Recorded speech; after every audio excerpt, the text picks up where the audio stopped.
Jasmine বা জুঁই ফুল গাছে প্রচুর ফুল পেতে আমি এই ফার্টিলাইজার ইউজ করে থাকি।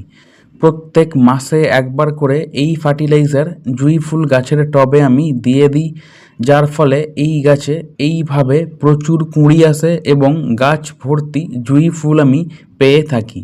এই ফার্টিলাইজারটার নাম হচ্ছে NPK 10-26-26। এর মধ্যে 10 ভাগ আছে নাইট্রোজেন এবং 26 ভাগ করে আছে ফসফরাস এবং পটাশিয়াম।